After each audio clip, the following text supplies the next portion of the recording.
Hey Marvel Strike Force, this is the Strike Spot video. There's some good, there's some bad. I want to cover both. I'm going to do 3 videos on over this whole thing, and the first of the series will be about the bad. Um, we'll talk about that new system. The second video will be about the good stuff, and I'm going to do a third video about the Starjammers changes and Crucible in general. So stay tuned for that. Let's dig into the bad. Greetings, Commanders! My name is Pathfinder, and today we're going to be talking about patch 9.0, one of our biggest patches ever with 4 new features. But before we get into that, leave a comment down below on who your favorite character is in Marvel Strike Force, and My if you haven't favorite's already, Doctor Doom. subscribe to our YouTube channel so you don't miss out on the latest news and updates in Marvel Strike Force. Let's go over the 4 new features. We'll cover all of these in greater detail throughout the video. The first is a new system called Overpower. We have a new raid coming your way with the individual raid difficulty selector. We're also going to be having global milestones appear for the first time in Marvel Strike Force, as well as the new command sim. So we are going to be focusing on Overpower in this video. That is the bad part of this video. The rest of that stuff is all awesome. And we'll talk about that in video 2, so stay tuned for that. Now let's dive in. Marvel Strike Force has evolved over the last 7 years with many ways of powering up your characters. As the game has grown, the power you gain from upgrading characters has fallen behind and needs a bit of a boost. I don't think so, Pathfinder. Right now, I feel like the power creep in this game is out of control. This weekend, I went into Crucible and versed somebody that had put G19.5 on most of their characters, and I still had G19 on them. Hard counters that were winning matchups, that were winning specific matchups, lost. And they lost decidedly. That was with like 3 million more health on a new character. That's with like 75,000 damage on a new character. So, I don't agree. The rewards in MSF are materials to upgrade your character's level, gear, and ISO weight, and we know you put a lot of effort into acquiring these, and they should give you a clear boost in power. I feel like they do give me a clear boost in power. I feel like what the problem with the economy is we don't have something to chase. So hopefully, I would hope the system does something with that. I want to be able to chase something. I want when I buy a battle pass that I'm excited about what's in it. What's a battle pass have in it? It has orange gear, teal gear, blue ISO. I have millions of all of that. So am I excited about that gear? No. Am I excited about dark promo characters when the only dark promo characters in the game right now are characters that are outdated and have 2 million health? No. Am I excited about characters that I have at 7 stars or almost at 7 stars and they're about to go free to play? No. So I want things in the game that I'm chasing. Like the in-game shops, I have millions of each of the currencies and I don't go after any of them. Like it's just I don't buy orbs. There's nothing in the game. Like what can you buy in the Crucible store? If you have you can maybe buy awakened abilities that recently got added, but before that there was old character shards from 2 years ago and teal gear, a system that was 2 years old. So there's no progression in the game for economy. And so let's continue on now. Power with each upgrade. Currently, they're not having the impact we think they should. And Overpower is designed to improve this by making your upgrades more powerful. So they think there should be more of an impact. What they're really saying here is they want the top of the top end to have more of an impact. They want the pay gates that they have on current upgrade systems to feel more valuable. So what does that mean? That means when we hardlock G20 and you get enough to do 1 character a month, you're going to be behind. We want that to feel even larger. Not 25% was not enough. When you didn't have purple ISO and your opponent did, we want that 10%, 20% to be more. Like I don't know. I'm not liking it. And I'm gonna go back to World of Warcraft as a term. World of Warcraft was the top of the meta was 5% better than the bottom of the meta. 10% at max. 10% was huge. So let's just keep going. We're already percentages higher than what World of Warcraft rolls in. Let's see where they want to roll. Overpower isn't a new progression track or something additional you need to chase. It simply makes your progress matter more in battle. This works with all your current progression, so most players will see their characters gain Overpower ranks immediately when Overpower launches. This also helps any future progression you do, because as you upgrade your character... So Pathfinder, is it not something I'm going to chase? Like, is it not something I'm going to be working for? Like, is there nothing new to the game? What is this? Characters will automatically grow in Overpower rank. We want to make it clear that our intention is not to punish players for underinvesting, but to make your careful investments in your favorite characters more relevant in battle. Aren't those contradictory? I mean, if I invest in Odin just because he's the meta, does that make my Doom better? Like if Odin already has 14 million health, does he need more health? He's already better than the rest of the game already. If we go to character level, the top 50 characters are just dead. And we'll go look at that. Let's go look at the stat table real quick.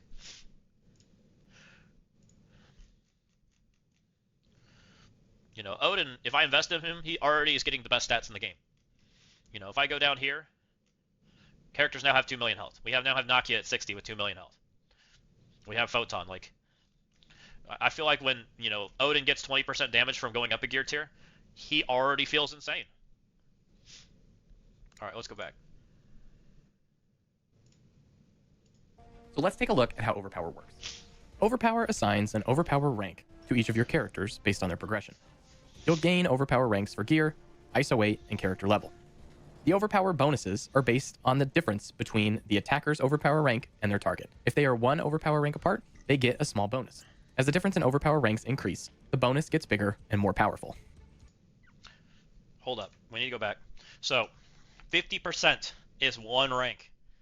50% on Odin takes him from 900,000 damage to like 1.5 million damage. That is 60% better than the rest of the game.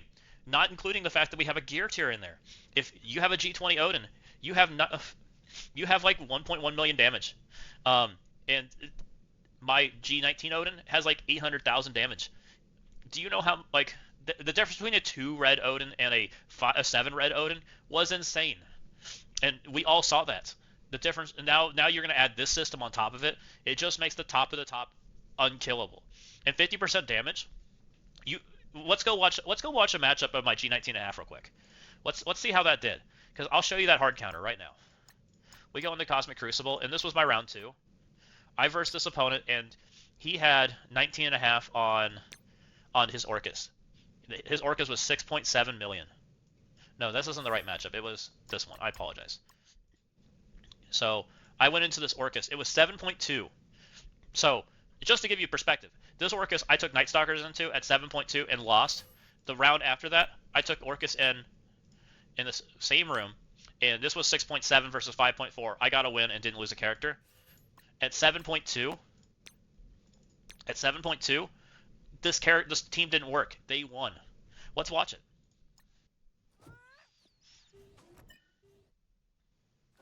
I want to make it 3x because you'll get the point. Oath comes in, barely didn't kill the robot, and then Agatha takes her turn. Agatha ults. Agatha takes them to 50% because they're fighting up right now. Blade goes in, doesn't kill Nimrod initially. It looks like he gets the ping, which was lucky. Lady Deathstrike, if she did 50% more damage, killed 4 members of that team. This is their 3rd turn. I don't even get interaction at that point. Moon Knight just now took his first turn. And 4 of my members of the team would be dead. So, do they need 50% more damage? No! Sentinel is just now taking his first turn. He needed 3 characters to do that to my entire team. So, is that a good system for the game? Is that fun for either side? Do you have fun hitting 3 abilities and watching the team blow up and having 0 strategy? Do you have fun versing things that have having no strategy or having no chance? I don't really have fun with that. So, no, I don't think that's fun. And the other side of that, I think we've had enough seeing this matchup. We know how it's going to play out. Eventually I lose because I can't kill stuff. Let's go back into Firefox. What we need to think about also is this character automatically wins speed bar and speed stat ties. We have speed bar and speed stat ties in the arena every single day because they don't have an arena meta outside of versing each other. They only print so many top tier characters, and they design the arena meta around that. So if you go in, and we're about to see it really soon, we have Odin and Null, but no Xavier in the game yet. So what the meta is going to look like is empowered characters are going to not empower, which means Apoc's about to be banned, Mephisto's about to be banned because of Null existing. And Odin exists in the game right now, and he's going to be gear tier 20 because he's probably the first character you take up because he dominates the arena currently. He's also going to be a character you take into the Xavier trial. So Odin's going to swipe once, and you've seen how devastating Odin's swipe is on the battlefield. What happens if you give him 75% more damage? Does your team even live? We saw the Cosmic Crucible 32, where we had 100% damage. Thanos came down and rained hellfire on everybody, and if you weren't a team with barrier, defense up, safeguard, you were just dead. And you also had to be like a 10 million health character. We just looked at the stat tables and saw that 10 million health characters stop about top 50. So does this really make you want to invest in your favorite character? Does it help encourage that? I don't think it does. What it helps encourage is it helps encourage spending. It doesn't help encourage your favorite character. It doesn't help encourage better gameplay. It doesn't help encourage more fun for either side. It actually just ruins the game. It turns, if you're fighting a gear tier down, you're going to kill them in 3 turns. You're going to have less character. You don't even need to bring up a full team. You can bring 2 fast AoE characters and just delete them before they take a turn. There's no counterplay there. And if you do need to make real decisions, you just bring in the mirror match and win the speed tie and win. So, is that good for the game? I don't really think so. If I'm the other side of it and I'm trying to punch up, let's go say I'm in arena and G20 starting to get in the top 50 of arena and you're somewhere in the middle. You're pushing up and all of a sudden you see G20 characters. You normally would probably have a chance of beating them if you played it well, if you won your focus check. Well, you're not anymore because the speed tie is going to happen. All of a sudden, what's going to happen is in-game Thanos is going to take his first turn before your in-game Thanos. He's going to stun somebody for 2 turns. You're now down a character that's never going to take an action, and Odin gets their effect up, and Odin swipes you twice, and you're dead. It's literally a wall. So you're going to already know the outcome of the match by just looking at the rings on the character, by the power level of the character, because it's that extreme. And I don't think that's good for the game. Crucible, if your defense is 1 tier down, if it's missing a level, if it's missing an ISO, it's an empty room. That team can now take 1-2 G20 characters in there and just run the floor with you. So it's like having an empty room. You might as well have shield minions. So is having shield minions good? Like, if I zone in and see this guy's a gear up on me the entire way, do I even engage in the mode? Same thing in war. Like, if you start seeing gear 20 and that's what you're versing, like, do you even want to engage in that? I don't really. And the other part of this is defenses right now feel weak. They feel like they die instantly. Like, we just saw that Orcus matchup. It was barely 1 round of turns, and the match was decided by a character not existing or 3 characters not existing. Give 50% more damage, and it's not going to matter if you upgrade specials with T4s. It's not going to matter what ability you use on turn 2, because there is no turn 2. It's not even the character that goes 5th on the team isn't going to see play. They could be there and be level 3. It doesn't matter because they're not going to take a turn. You're going to have it's a 3 character matchup. It's going to be playing Kiln Tower. Like, I don't get it. As the difference in overpower ranks increase, the bonus gets bigger and more powerful. In combat, each character's overpower rank is compared to the enemies they attack. If one character has a higher overpower rank than the other, they receive a bonus that helps that attack. If their overpower rank is the same, then combat proceeds normally with no bonus for either character. As you can see in this situation by the on-screen prompt, my overpower level is higher than the enemy. I wish today he was swiped. We'll be launching with only 1 tier of overpower bonus, and plan to add tiers 2 and 3 in the future. We want to give players time to get used. So them having already plans for more tiers, you're always going to be behind a tier unless you're the top spender. Engaging in this gameplay is just not going to exist. Like, if you're anywhere in the middle outside of the Turbo Kraken, you're just not able to play the game. And they've made the top end so expensive that I just don't know that it makes sense to play anymore. Like, the gameplay loop is not that good. It was a lot better multiple years ago, where you could craft cool defenses, you could do things to make things interesting. 75% damage kills that. It becomes purely a, does your character go faster, does your character AoE? It's not because health bars don't suit it. I mean, the system is so bad it needs bold.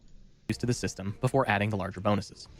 Overpower bonuses will make your character stronger, but in most cases, they won't overcome a bad matchup or substitute for skillful play. I don't think that's You want true. your progression to matter, but not to feel like it removes the challenge we just showed you and skill content from the game. that doesn't match. Here I just are our don't think he goals for understands. each tier of overpower bonus.